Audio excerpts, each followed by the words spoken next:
welcome to the Karen Mitches podcast. Yeah. Today I have Alex Brovedani. It's Brovedani worse. Because I call you Brovo, Alex. Yeah. Alex, and then what's funny is in the summer with the jobs I would have, it would be called Batman to Alex to Brovo to like and I roll with it. But there's like many Alexes, and my last name on paper is hard to say. But once you get the hang of it, but I'm like, just say Brovo. So like last night, the MC at Levity brought me up as first brought me up as Bravo. I'm like, even that was tough. I'm like, yeah, Jesus. Bravo So, sounds like, weird.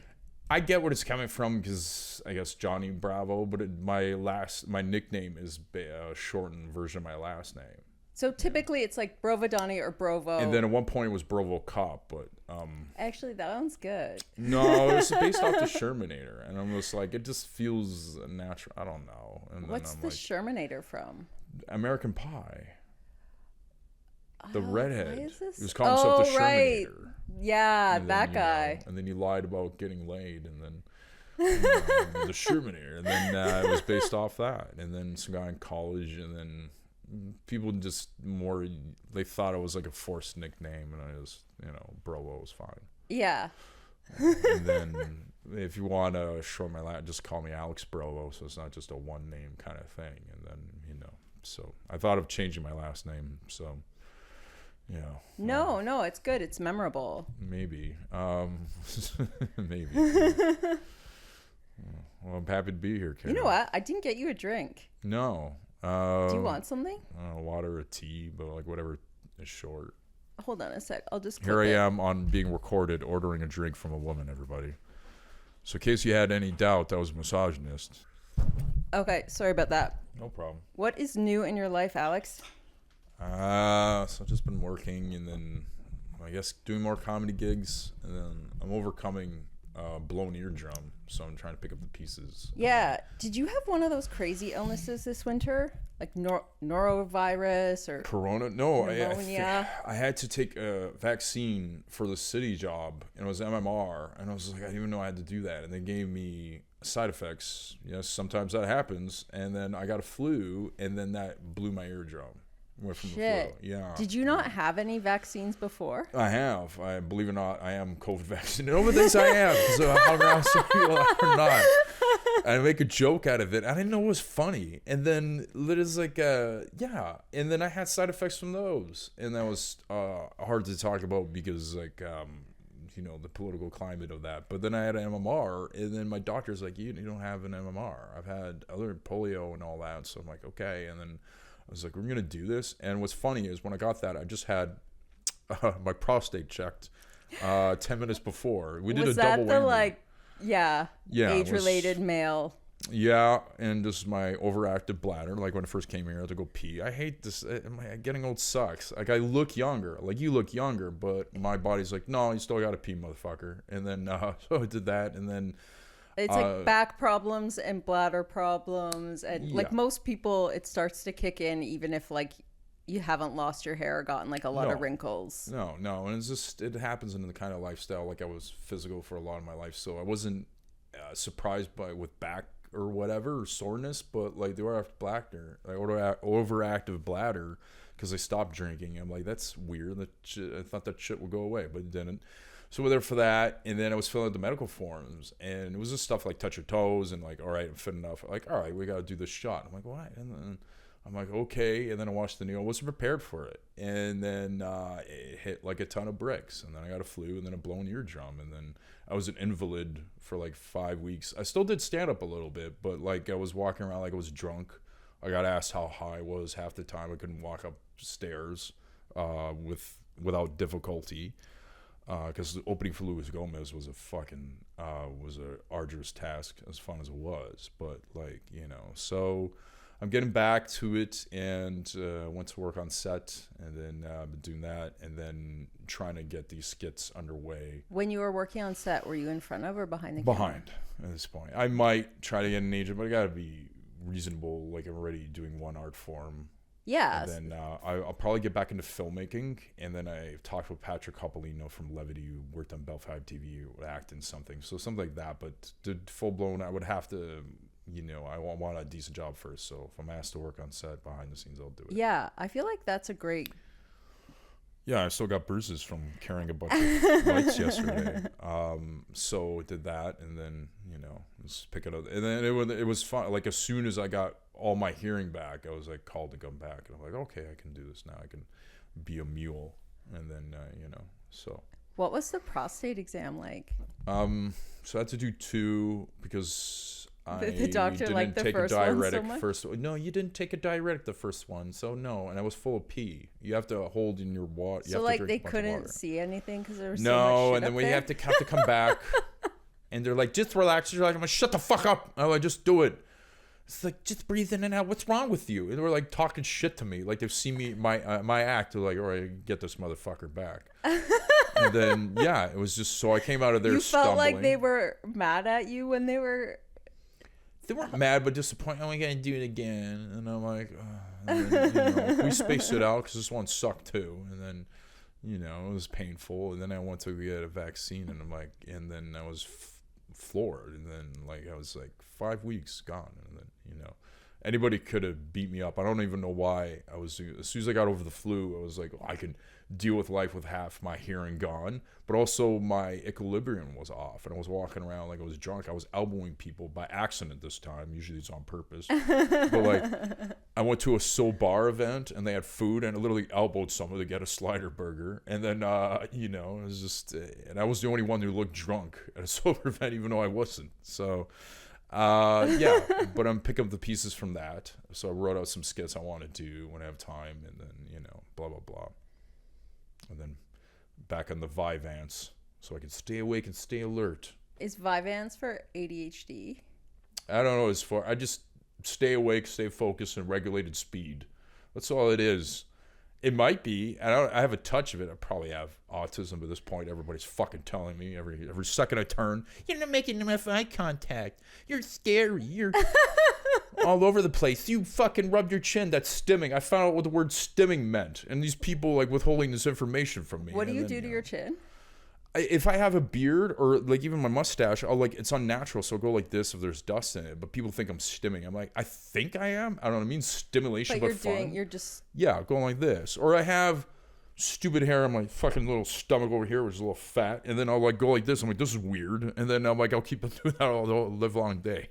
Because it's like, I'm like, why do I have hair there? Which I thought was caused by masturbation. I thought sperm fertilized hair on your stomach. That's why I'm like, why is that fucking thing there? I'm like, oh, I did at a 16 and I didn't know how to wipe properly. I didn't know cum would do all that, and then that led to stomach hair. Oh my god.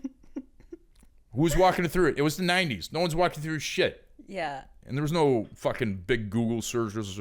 So you couldn't search anything. You had to ask somebody else, and they had the same. And then they would call you gay and beat you up. Incorrect information that you had. Yeah, just like and then if you asked your parents, and they wrote you off, and you're gay, and then they don't want to talk to you anymore. You just left your own devices, your own thinking. That's why there's a bunch of stupid people out of the 80s. Although it does seem like people are continuing to be stupid. Yeah, but in like more different information than ever, but in different ways. So just I have a Freemason friend or acquaintance, I don't know, but we go way back in the Italian thing, growing out of Vaughan, and he was talking about it was a crazy time for conspiracy theorists, but some of them are correct. And I said, the thing is, influencers are leading the discourse, and a bunch of people are just copying what they're saying, and they're just following. We're in a lemming phase. They could be right, but they'll also be wrong. And just because a bunch of people follow them, that makes them right to these people. Yeah, like you're not an authority because you have a lot of information. Yeah. You're an authority because you are, attractive and well-spoken and there's fun. So many people that they still believe, well, majority are agreeing, therefore it's right. I'm like, that is not always the case. You got to look at if you hate certain politicians. Do you agree with the people that voted them in? No, then the same thing applies to, school of thought and all that, shouldn't it? No, that stops there. I'm like, that doesn't make any sense at all.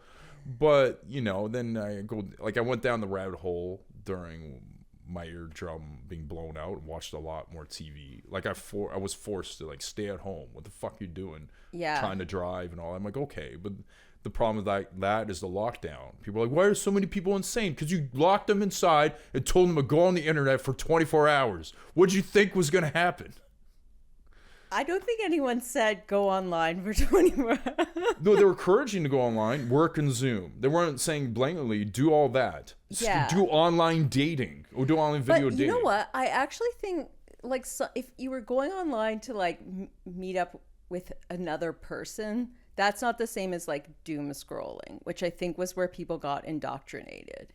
But it's, okay, so let's say you and I online dated.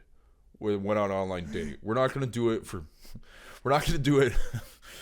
I'm going to be nice. We're not going to do it for the whole day, even if we like each other. Let's say we watched a movie together. After the movie's done, then what's left? You know, order Uber Eats. Then once you're done eating that and shitting that out, okay, then what's left? And then it eventually leads to some kind of doom scrolling. You're left to your own devices. Not one person just does one thing online. But, like, you could have just only used your computer to, like, interact with your family and then read a book in your other time. Oh, yeah. Like, my old Italian family who only started texting me maybe the other year. It wasn't, and not everybody was tech savvy. Yeah. You know, everybody in the family. I understand what you're saying. I'm not saying that didn't happen. Of course it did. I did some Zoom stand-up and then realized, you know, I think suicide is the same thing as that. And anybody that has a problem with, in my opinion, Zoom stand-up, go fuck yourself. That was not stand-up. Half of you weren't even fucking standing up. But thanks for the $450 I made in that time. Or was it $600? I don't know. Did you already have an online presence when COVID started? I mean, the Toronto Batman thing, but it was already old, and I was kind of over it, but I still had the Facebook. I actually had an older Instagram account. There was about 4,000. I lost that. I'm building that up. But, you know, but I also didn't do well. I made sort of a short film. Not gonna lie, I also broke the rules. I did some underground stand-up shows. I respect that. I kind of felt bad. I have a big conscience, and I'm like, I feel guilty. Like, even though I'm doing it. And then, you know, and yeah, I mean, it dated, and then but I also lost my marbles. I didn't want to do much. There was like a few days I just laid in bed and I couldn't believe what was happening. Actually, I was planning on going to the gym and then open mic, and then both got canceled. I'm like, and then so I just took out my jacket and literally clothes it like I'm wearing now. Just went to bed and then woke up hours later. I thought it was a nightmare, and then I'm like, God. Oh, it's just I dreamed up a pandemic, right? I'm like, oh no, this is real. And then I think it's hard, like, whatever you want to do, it's like when the world is turned off, it's hard to, like, create that stability or normalcy in your life. Like, we get normalcy from going out and being around other people. Well, a couple things. I made a wish. I was burnt out. So I had a showcase of Yucks, and I did a spot every night for about 2 months. I even went to Ottawa and back in one night alone. I went to Kitchener and back. I was, like, grinding it.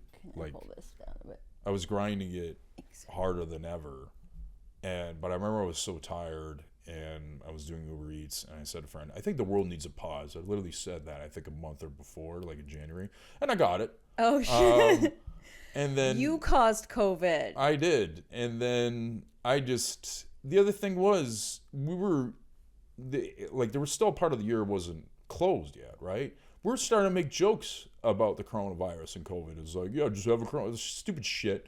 Or, you know, Wuhan clan ain't nothing to fuck with. Like, you know, play on words. But I'm like, people started wearing masks and gloves like the odd person. I'm like, why does this seem more serious than it is? And then I was mad at myself for not taking it seriously.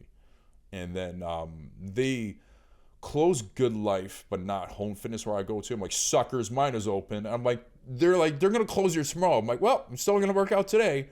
And not thinking, maybe I should prepare myself just a teensy-weensy little bit. And, you know, so. I told one of my work friends, like, just when things were starting that, like, everything would be okay and it wasn't a big deal.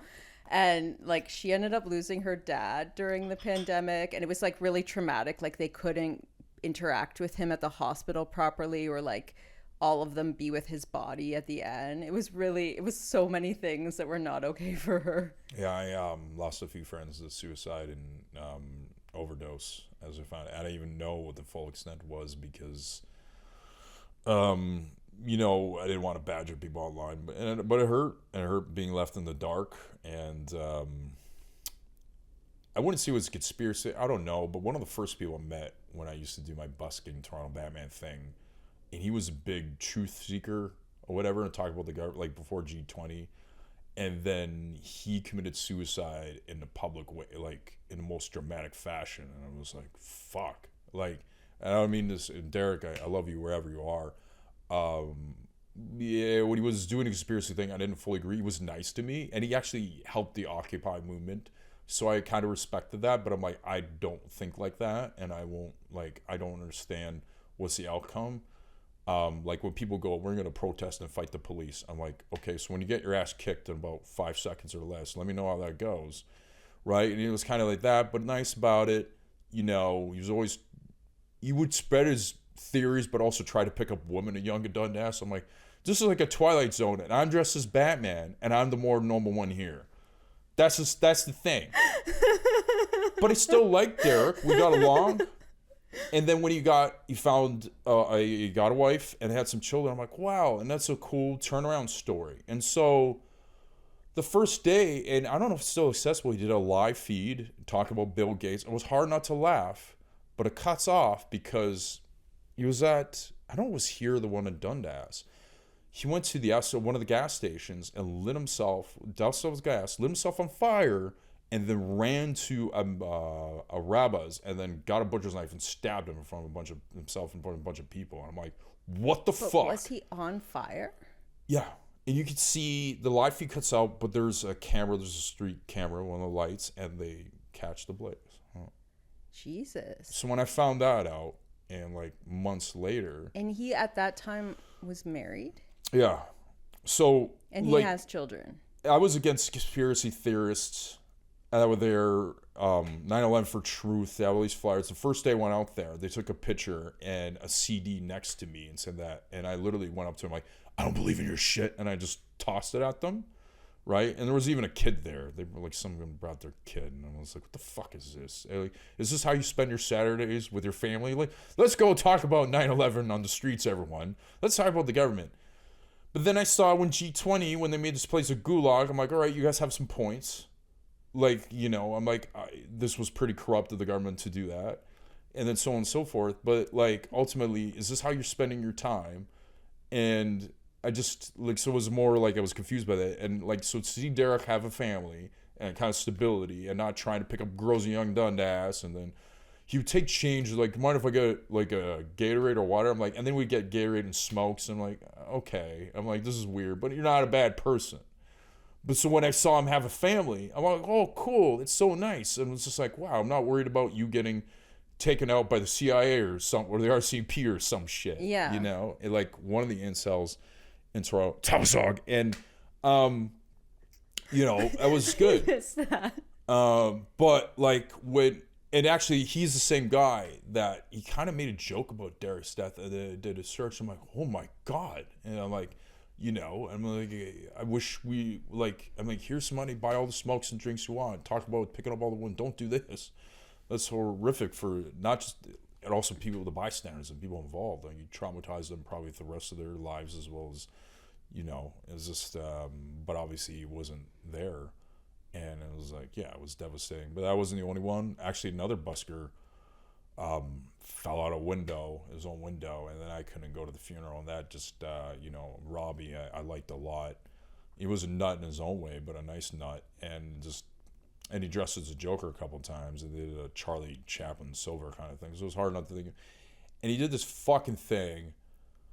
He would see me from behind, walking normal, and he ran ahead and acted like he smashed his head on the pole. And I knew it was. And then I went over, I'm like, hey, you okay? And he would turn around and laugh. He goes, I knew you would do that, Batman. I'm like, what the fuck? Scared the shit out of me, but it's memorable. And then, yeah, and I miss him too. And then, like, I can only go on so much. Like, Matt Billen, a great comedian, who I thought was like the Sidney Crosby of comedy and just naturally talented.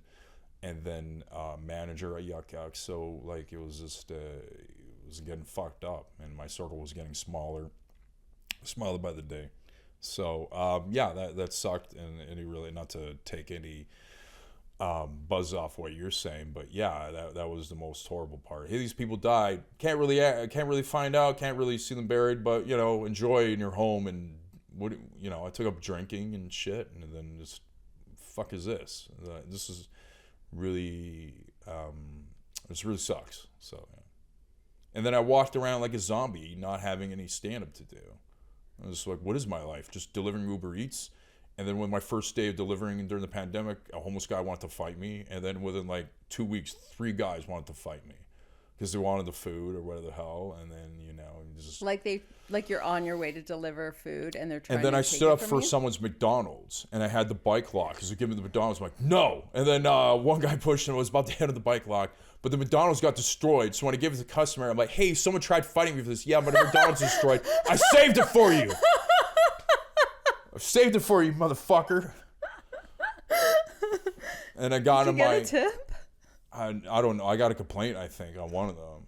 And then I was just like, yeah, it was just, but a ringing took up in my head, and I was like walking around like I was permanently drunk or something, and I wasn't. That was during the pandemic? Yeah, at the start, anyways. And then I developed tinnitus, and then leading up to that. What causes tinnitus? For most people, it's like loud, being around loud noises. Like, and were you I don't like know, a drummer?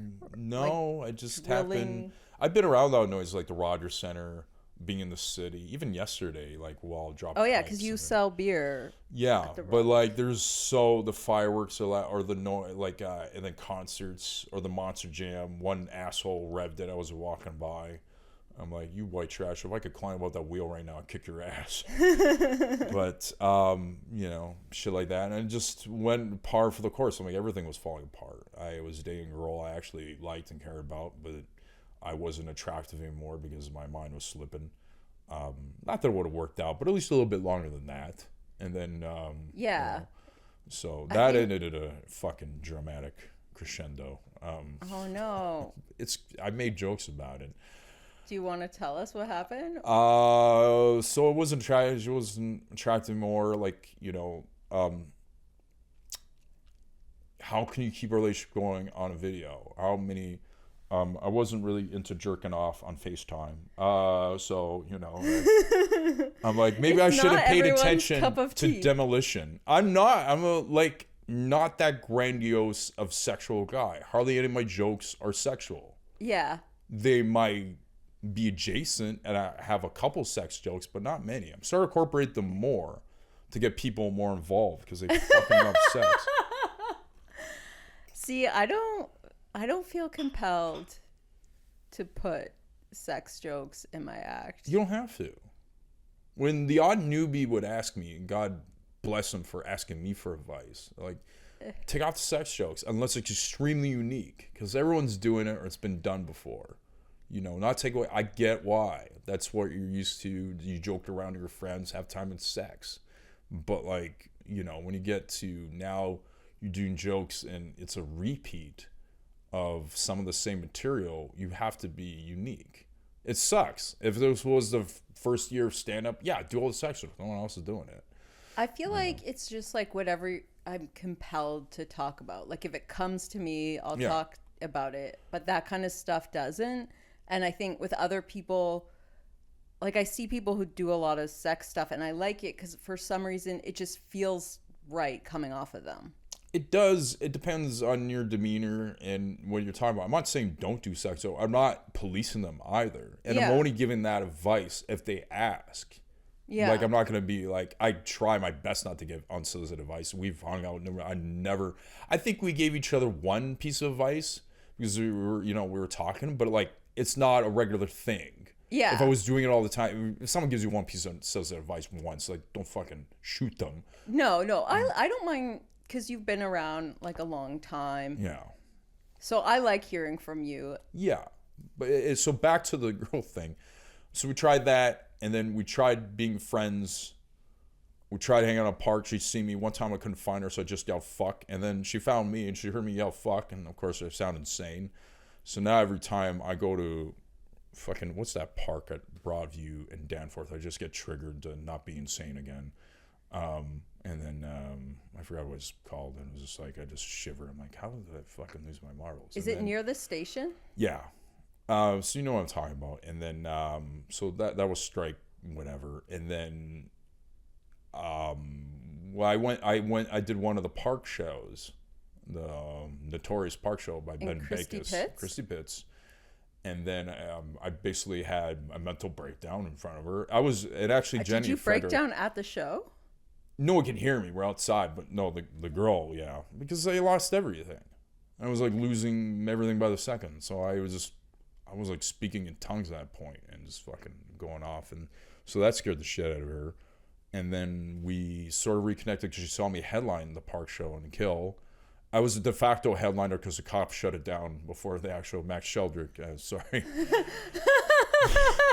I made fun of the cops marching down. Like, hop 2, 3, 4. I'm like, why'd you skip leg day there? The only guy wearing shorts. Like, I made fun of the police as they were stopping the shit. Oh, no. And went off and did well. And because people hated the police at the time.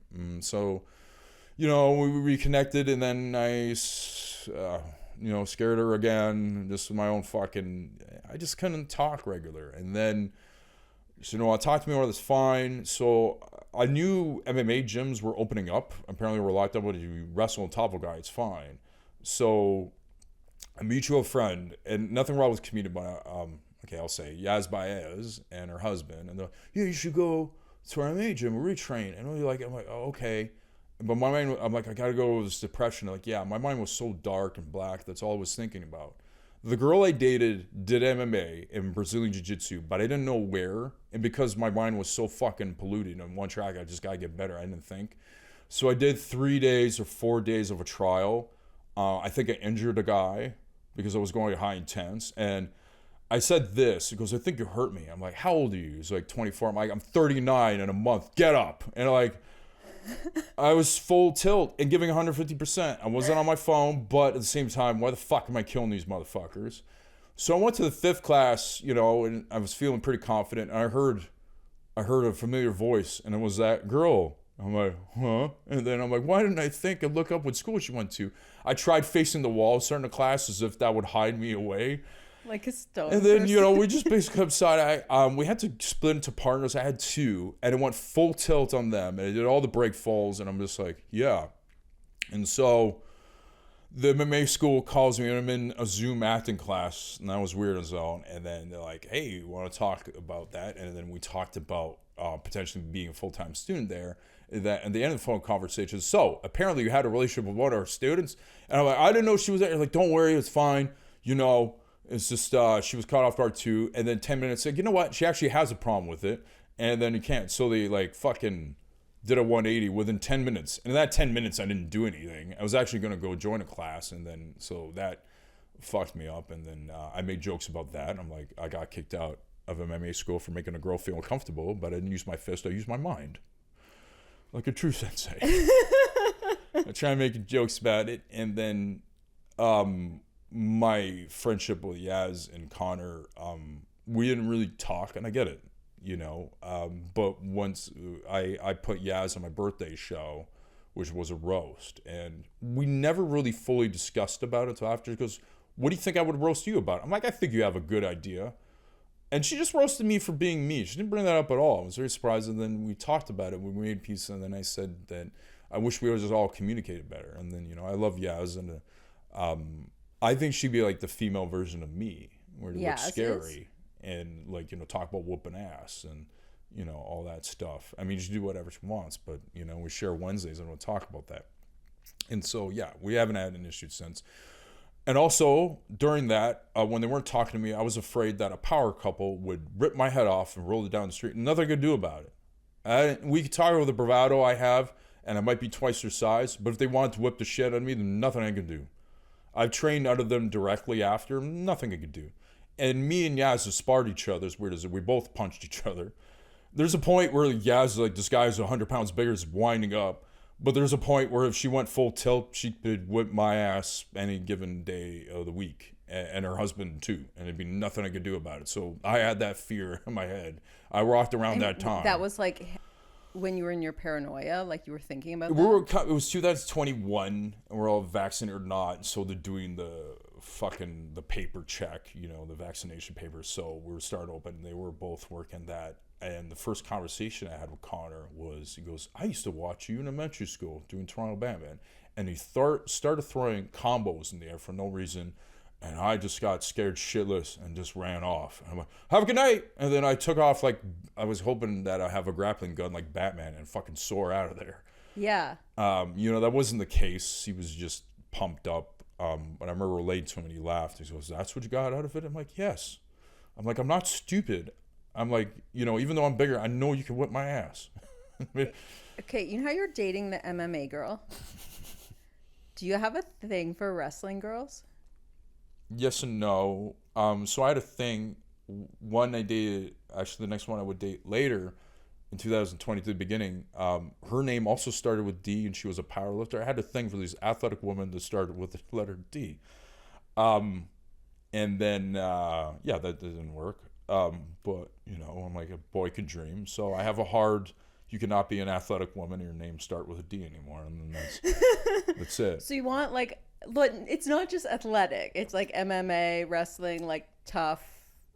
Just like, we just had that common ground. She was a powerlifter. I like working out. She was a little more intense in it. And then the girl before, I have background in martial arts, and we had that. And another guy I lost, my friend Elias, who made the UFC. She asked me what favorite fighters were, and I would say him, and I'd say CM Punk and Brock Lesnar with the WWE back, and she'd roll her eyes, but I'd explain why. Hey Phil Brooks, CM Punk, if you're listening to this, I heard you don't care about me, but that's fine. And then Brock Lesnar whooped my ass. But Elias, I was ever so proud. We went to college, and he asked me to work out on shoulders, and we did that. And then he goes from there and joins the UFC. And another tough guy. We did a skit, Batman vs Superman, Porn of Justice, and we did like acting like we were auditioning for porn with our clothes on. Yeah. And we just did like the act outs, and he kicked me, and I was wearing the bat suit, and it felt like I didn't even have that protecting me. I thought I was gonna throw up. And then but a lovely guy, and it still hurts. And so, how did he pass? He got cancer. He didn't tell anybody. And we talked a couple months prior, and when I guessed it, and I remember that too. That was my last public freak out. Was I got a text from a friend, and actually someone that wanted to date me, but has remained friends. And then it's like, sorry about Elias, and I thought she was talking about the wrestler Elias, which still would have sucked. But I went to WWE Twitter, and like, there's no mention of it. I'm like, oh my god, that Elias. And then I screamed in public, and then it was late at night, but it was like, fucking, how could a man that can defeat anybody get defeated? And then and he did it all. He acted. He was always a go-getter. He even was in a Harley Quinn novel, like the cover and the dream. Like, he was in decent shape, and just a good guy, and just a guy that I asked a Neanderthal question. You ever feel like just beating the shit out of somebody? It's like, why? And then it was like, what if someone? I just use judo and use, my momentum against them, not throw a punch. And it was just, that was how smart and how wise he was, and it was just all sad. But and it's just a weird thing, because the only funny part out of that was I went there and I couldn't believe it, and then I found out I was hosting Yucks that night when I got there. Usually send an email, and I said, well, watch me make me fucking host, and I'm wearing a suit, literally going to see my friend in a coffin, and then I asked the audience to have mercy on me for the first time. I usually don't, and they weren't that well. And then at the corner, some guy comes months later, yeah, I saw you, last time you were wearing a suit. Your friend died. Remember that? I'm like, yeah. And he has a friend beside him watching him do it, not stopping him. Hey, do you think this is a sociable conversation? And I'm just like, yeah, okay. And then I went on a dating app not long after, or sometime, and then a girl said, hey, I'm Elias's cousin, but I actually seen you in real life at his viewing, and you were crying. I'm like, I'm glad that's what stayed an impression of you. I'm like, where do you think this? Yeah, let's just hold hot. Let's go on a date. I'm just like, yeah, let's. And I just, I was like, what the fuck? If that's how people cope with it. But I'm like, yes, I was crying. Yes, I have emotions. Yes, sometimes that happens. I'm just like, why you guys have to remind me of this? Why did you take notes? I'm like, holy shit. I had a feeling when I get that email, we got an email from Yucks, be it before the Wednesday, the weekend, or the Monday or the Tuesday, or on the day. I wouldn't get anything. I said, watch it, I'm fucking hosting tonight. And of course I was. And, you know, me wearing a suit is a little unorthodox. And I think it kind of puts people off. I noticed people said dress better than the audience. I'm like, this isn't a fine dining shit. Yeah. You know, it doesn't fit what I'm going to do. Like, I'm trying my best to work with it, but it wasn't my best. I was off by like 1,000 miles. And I also think, even in general, I wouldn't wear a suit unless like it was a big. If I was hosting an awards, like me hosting the Oscars or something, which is not going to happen. But like, you know. No, yeah, like I feel like your material looks like you're. I don't know. It would be weird for you to do your material in a suit. So while on the topic of wrestling and what do wrestlers wear to convey what they're doing, and then so I got into the Bullet Club and wearing their gear a little bit too much, because I met some of them and I said, by the way, I'm wearing a bunch of your guys' shirts when I go on stage. You one that says Murder Machine. They just looked at each other like, you do you, buddy. And I'm like, okay, maybe that's too much and on the nose, but you know, something around there that's form fitting. What is Bullet Club? They started in Japan and they outsold the WWE. So it was a play on the NWO, which started in North America in WCW, but they ripped that off from Japan. So they're taking it back, but the black and white colors. It has a skull and 2 AK-47s. So it's a wrestling league? It's a wrestling faction group. So it made it to North America in AEW, and that's what helped take it off. And they outsold the WWE in merch at one point, and that's fucking incredible. And so I did my own. A bunch of people were doing their own spins on it, like Pizza Club or Combat Club, Mortal Kombat. So I did Bravo Club, and then one with that, and then, you know, with the arms flexing, and then the maple leaf, and then the Italian boot of the flag. So shit like that, and I just ran with it. And I thought, well, this is gonna be how I look like a heel. And then I got too many other fucking shirts, probably more than in the city, maybe the whole country combined. Yeah.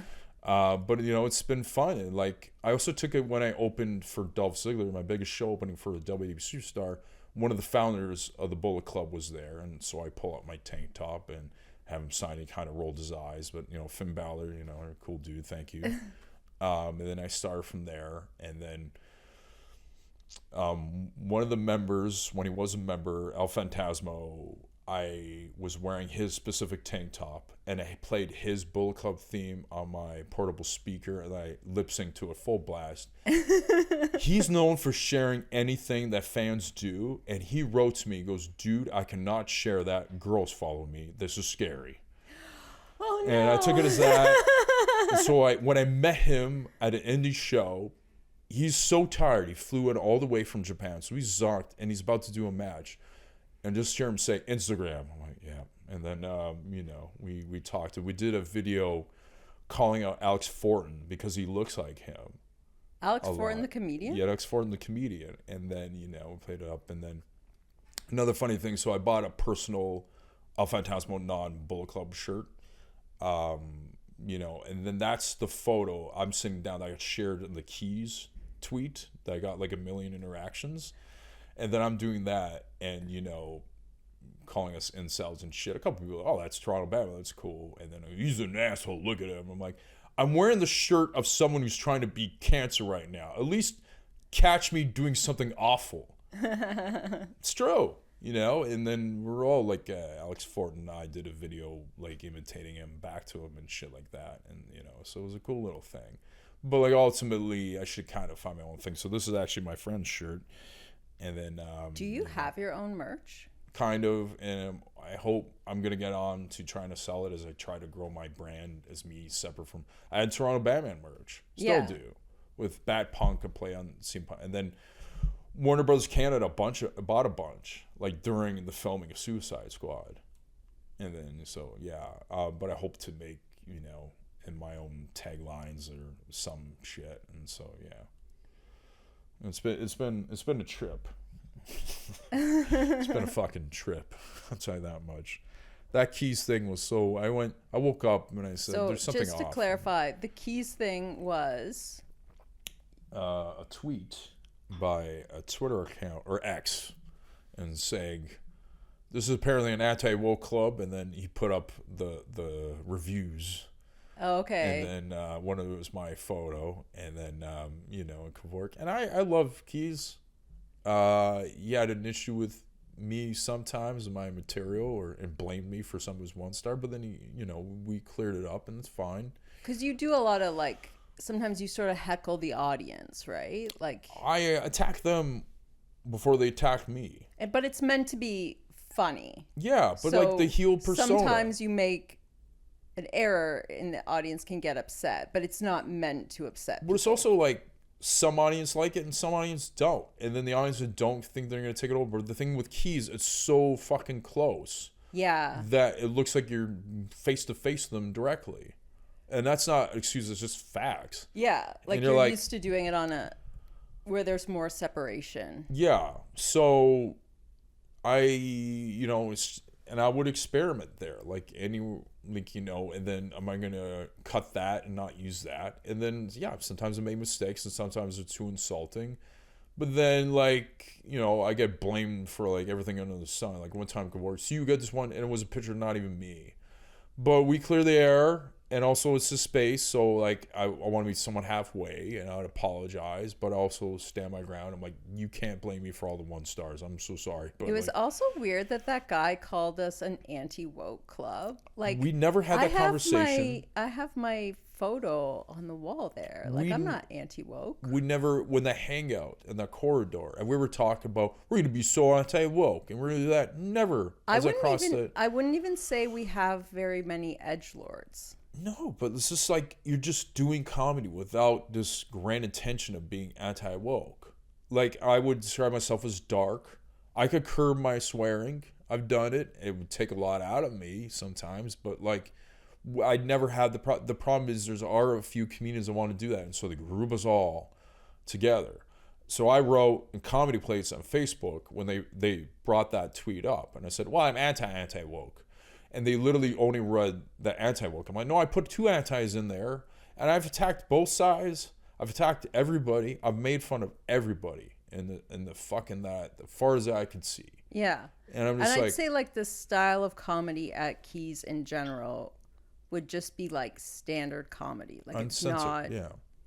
But it's like, and they made a whole hoopla. You can say what you want, but it wasn't. There was no intention of being anti. And then, sure enough, I think the landlord or someone read it, and it got popular. That last night was great. A lot of audiences full. We could barely walk in there to the stage. Yeah. In that little attic, and then it got shut down. That was a really good show. That last one at it was fun. The old venue.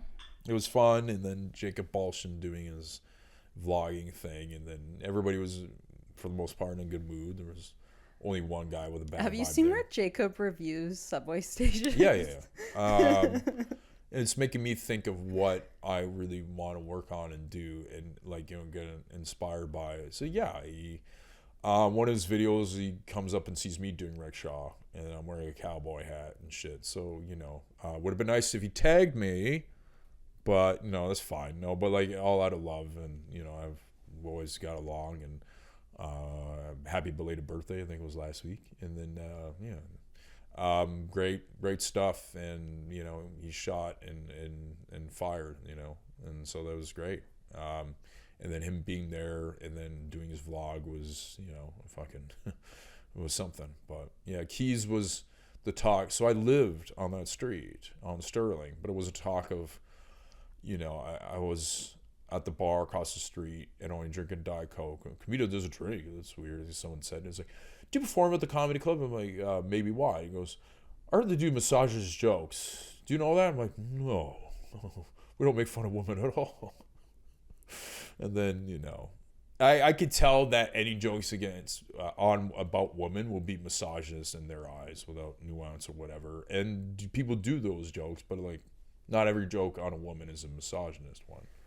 I don't really think anyone at Keys that I think of does like jokes against women. Like, I would say the only thing they do is like, if there's women in the audience, they'll talk to them too much and it'll be awkward. Yeah, but that's why I aim to go off on anybody. He gave me shit there because I called a lady blonde or blondie or something. And I'm like, wow. He gave you shit? Yeah, because they complained. I'm like, but I mean, it was his club and I respected that. Yeah, like his And then, first duty is to like his customers, right?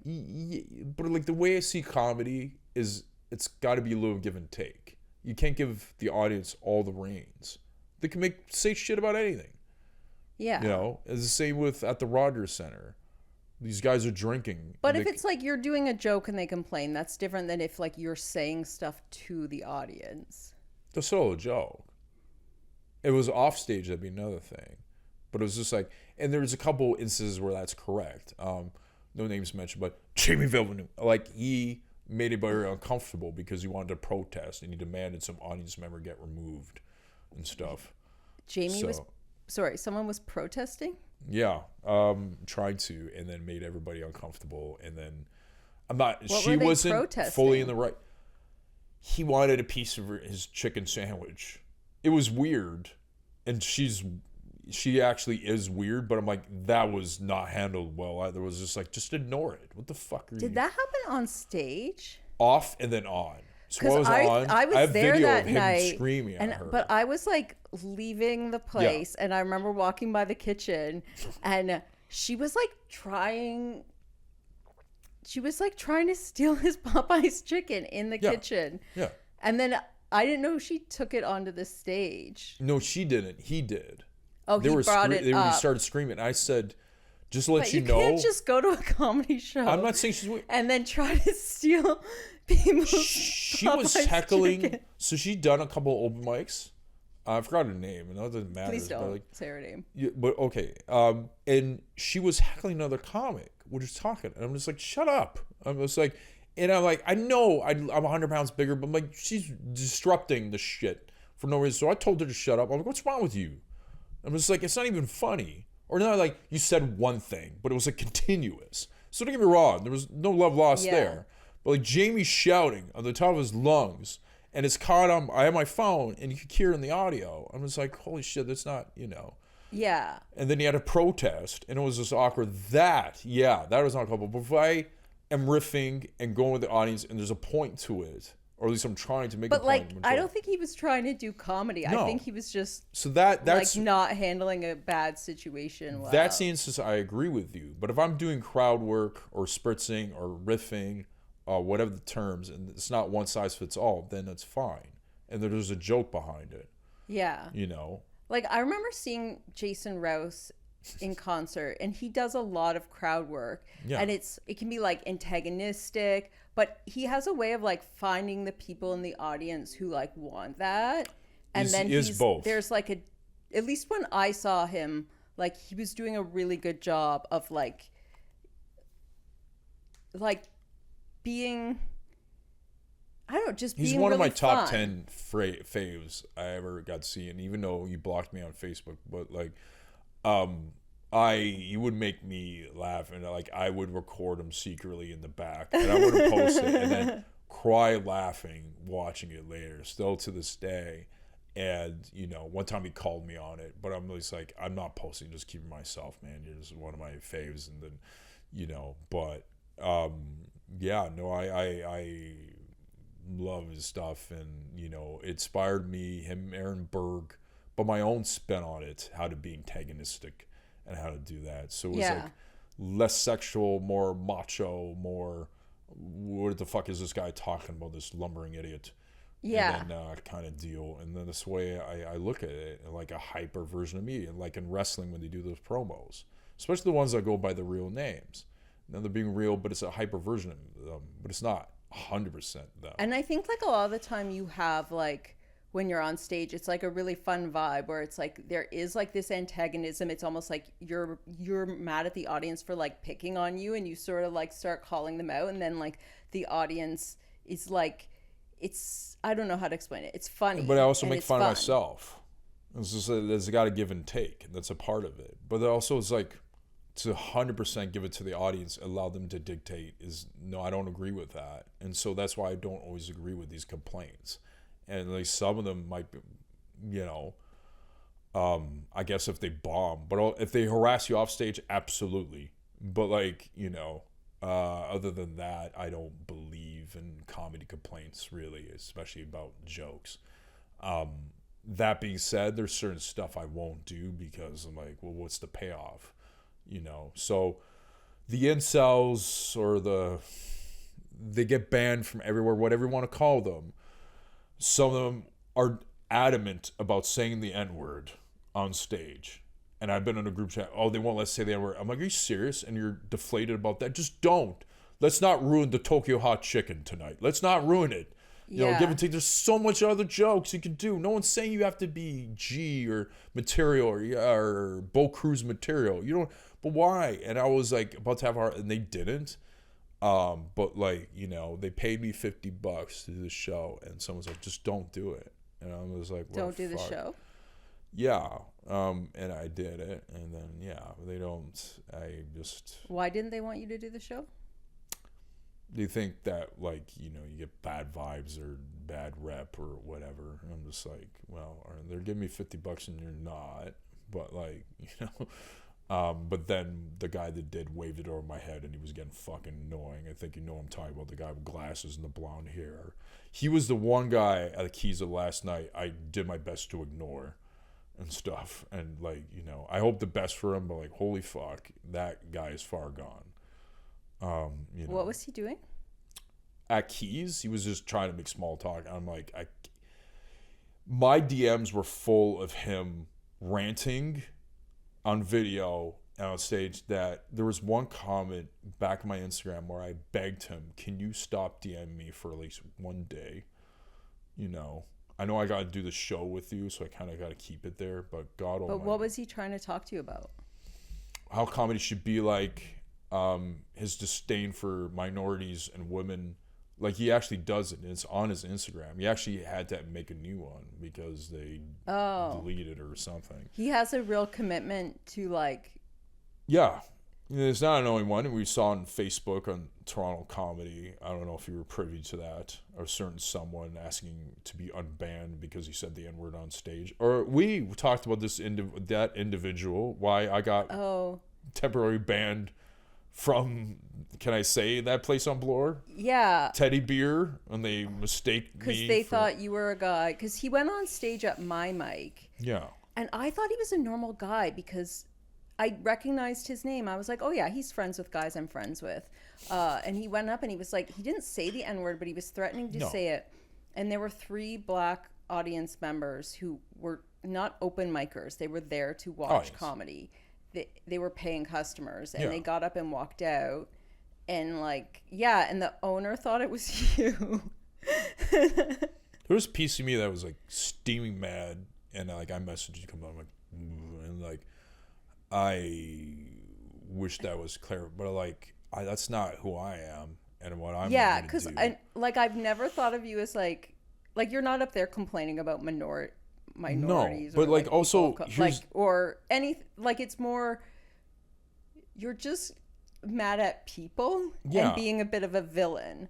But it's also like this. If there's a basis, so they would do shows at their apartment shows in Etobicoke. I think you read that they call themselves the Young Cucks and shit. And then some of them had underground shows. Cool. Keep it there. Do not film it, and say whatever shit you want, and do that there. And then there's a level of open mic, which is open to the public and stuff like that. So you can't say all that stuff you do in private. You just can't. Yeah. But you can still work with the certain parameters. Because then when you get to a stage like Yuck, so the corner, now it's being funny. Now people are paying.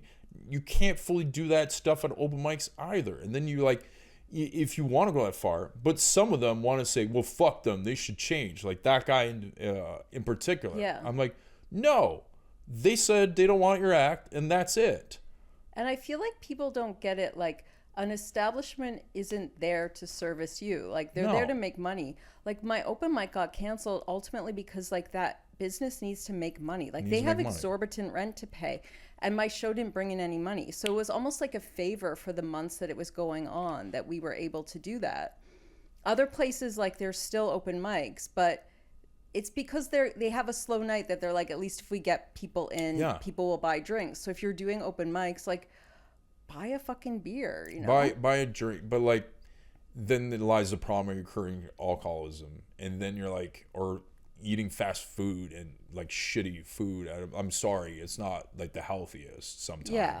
Or And like consider that, don't be mean. Like, 'cause a lot of mics, they're mostly comics, and then you get a few audience members. Yeah. And sometimes you get people on stage who are just like, I don't know, they kind of upset the audience, and then most of the audience leaves, so half the mic doesn't even have a good audience. So with that, it's like, if you were actively trying and you just falter on a joke and it became offensive by accident, which does happen. I'm not excusing a lot of them or myself, but that's going to happen. That's how a dark joke gets perfected. Yeah. But then there's actively, you're trying to Hiroshima the shit out of this, and you know it. Yeah. And you're not Andy Kaufman, or like, I don't get the payoff. Like, you know, there's few instances where that was a cool moment, even though it got shut down. But it's so like it's a needle in a haystack kind of thing. But that wasn't that. And then like, and he's trying to make a tear, and he needs mental help, and he needs medication. I made a joke recently, open micers need to show their medication and that they're taking it before they go on stage. It's going to get to that fucking point. It's going to get to that fucking point. And I don't blame, you know, wherever. That's where I feel that the customer is, like, you know, because they didn't have comedy before, and they went to that bar and we're fucking up. And Kurt Ryan, comedy on Instagram, I think he has he does all those memes. It was like people trying to eat at fucking Chili's, and open mic, a guy like bludgeoning them or like punching them. The thing is, like, most open mics will like end within a year because the venue finds out it's not nice for their customers and doesn't help them make money. And then if it does keep going, it's usually the person hosting it burns out, because it's a lot to deal with all these people who think it's about them. And then it's like, so I feel like if you have an open mic you go to, like, we have to be like helpful and like positive about it. You have to, so many micers, so here, it's a double-edged sword. You have to ask the booker or the person running it to, hey, can I get a spot? And some of them are so burnt out from that, even if you ask it once instantly, you could be told off because they had enough. That's happened. I've seen that happen a couple times, which is not fair to the comic, but you have to have empathy for that booker. Yeah. And then I can only imagine 10 times full at a Yuck Yucks, or, you know, but and the corner, and, you know, so on and so forth. And you're just like, fuck. So, you know, it's a lot of, I feel like, on edge. And that's why I only produce a small amount of shows, and last little bit at the comedy bar, and then nothing fancy once.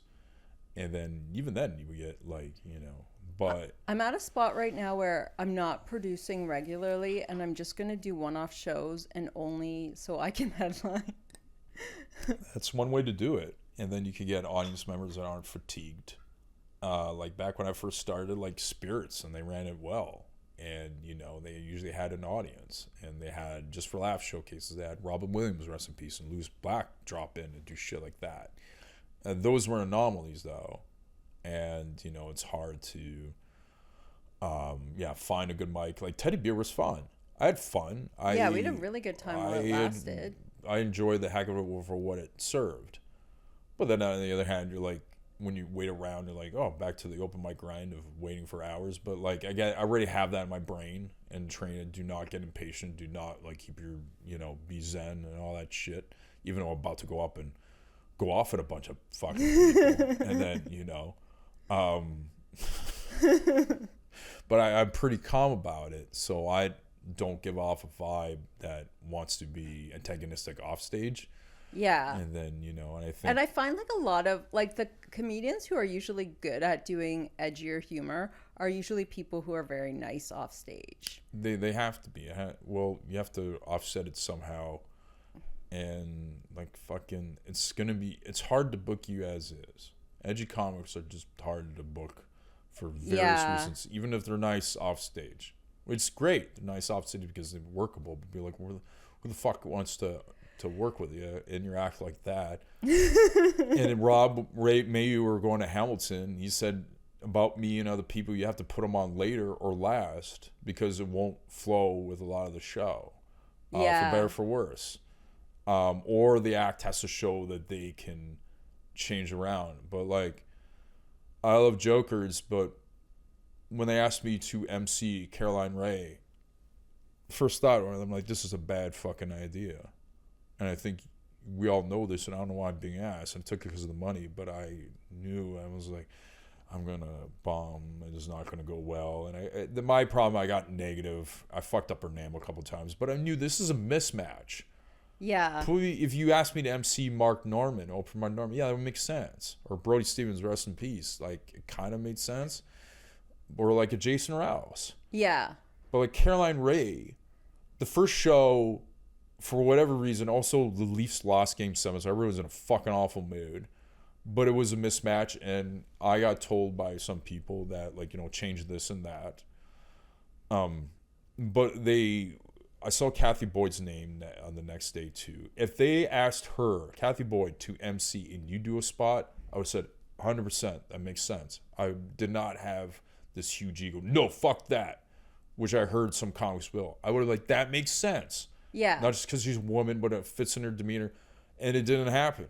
So I just went along with it. Because she's not like super edgy, but she's sort of. They both have. How would you describe Kathy Boyd? It's just sassy. You know, she talks about, you know, being older in the comedy scene and like stuff that's you look at her, what you think. Like a comedy, the basic thing is they want you to talk about what they assume you're going to talk about. And talk about how you look and how you sound, even if it's a complete opposite. You know, but sometimes the opposite might be funny, but at least off the top. So, like, the other day I did a hack joke and saying, come on, I look like Joaquin Phoenix off Wish. You know, people just laugh because I look like, I didn't realize with the mustache, I look like him on the cover of Her. You know, like, it didn't fucking dawn on me. And I've heard the Joaquin Phoenix here and there, but I didn't, like, I just used it. I think because I said the host looks like a mini Seth Rogen.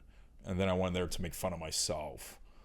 And then, you know, did that. So it's kind of like that. She's, you know, she's smart and she's crafty and, you know, she's talking about, you know, stuff, like being old and stuff. And I would have worked with Caroline Ray. She talks about her age. Caroline Ray is a great comic. I don't know if she cared for me as a comic or as a person. Right? I'll say this. So, two things. I went there. She had allergies or something. She wasn't exuberant. We were talking and I was trying to mingle, which I do. And I'm like, hey, you know what? And they just mentioned your name on Barry. I love Barry. She goes, wasn't that fantastic? I'm like, yeah, it was. And I'm like, and so I'm like, I also know you were on Man on the Moon. I'm a big Andy Kaufman fan.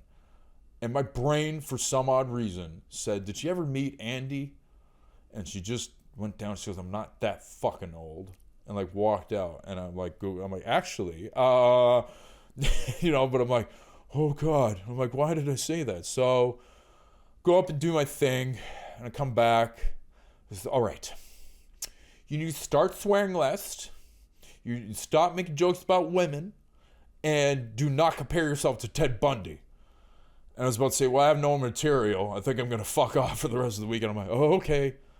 After that show, I drove as fast as I could to the Comedy Lab to do a spot. I begged, can I do some workshop material that was more appropriate for that? And then I came back and the next day where I fucked up her name again, you know. And so we have a selfie and, you know, she has great jokes. She's like, you know, she can hold her own.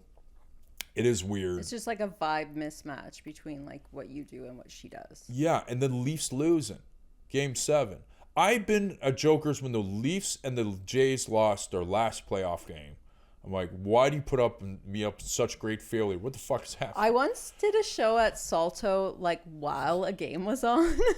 So they're like, one of the worst fucking things. But it's a neighborhood restaurant and they have regulars there who come to watch the game. So they're like, we're sorry, like there's an important game on. So there's just like dudes watching the game in the front half and then we were doing our comedy at the back. They came to a comedy club and the comedy club played the game, and I think one or two monitors or something had it without the volume and shit. I'm just like, I mean, at this point, you're not used to the Leafs losing. Get the fuck out of here. Get the fuck out. But they are. You can tell them, you know, it's been since 67. Yeah. And then they get upset, and then it's the downpour. And then they're wearing the Leafs hat. They're wearing the Leafs jersey, and so you feel out of sorts. And it wasn't just me. And, like, even Caroline Ray, it was like, felt like they were distracted. But, you know, she was doing it a little bit longer, and then people that came there purposely for her. I had to do I was sent by people there to see me. Will she be out taking pictures? And then I had to go deliver the news. I had to ask her to deliver the news. No. And it was like, and then the next day she did. And then, I did my best to familiarize with her. Like, I grew up watching Sabrina Teenage Witch. I didn't mind it. But then I watched her stand up for the first time. And I'm like, I don't know how I'm going to do for this. And I'm like, I'm just like, I'm going for it. But I was dreading that time leading up. I was on a melatonin when I got that message. Hey, do you want to MC Caroline Ray? I'm like, I know who she is, but I'm dreaming, right? I'm like, you're drunk, right? I'm like, yeah, I said yeah, but I'm like, this is a mismatch. I'm like, what the fuck? But I still did it. Shit. Then, well, they can't all be great days, right? No, but I literally, me and the other, and Kathy at one point, like, just had our head in our hands. I'm like, the crowd just hates us. We all fucking felt it. The crowd hates our fucking guts. It wasn't just me. And Harv and Kathy Boyd did great, but Harv was there. Yeah. And he did well. We did better on the second one. But the first one, and nothing to take away. I love them both as comics, as people. But it wasn't, I think I felt it when they did a big intro. And they did an intro. Keep it going for your host. And no one says my name. I just go like, I'm like, do you remember 2012 when I was popular in a costume? And then it just felt like, fuck you and, all that. And the horse you rode in on. Yeah. Like opening for Dolph Ziggler was a lot better. And because it was a wrestling crowd, it was easy to win them over. And I wore a wrestling shirt. Who is your favorite female wrestler? Of all time?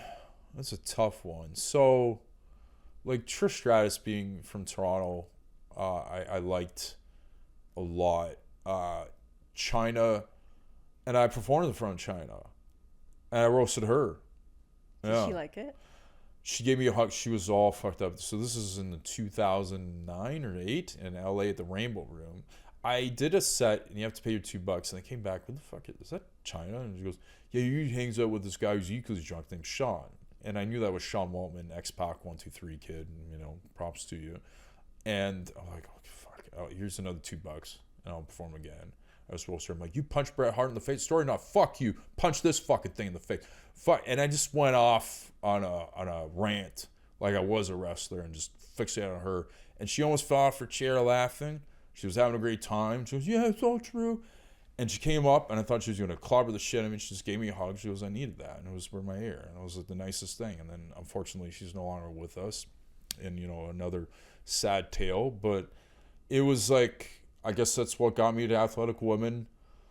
Right. So right now, currently, with that said, also Chris Statlander, who I thought that power lifter would look like. And I said, if we ever did a couple's costume, let's do wrestling, you'd be Chris Statlander. So what the fuck? And then, but she saw the similarities. And I just think, she's great. And, yeah.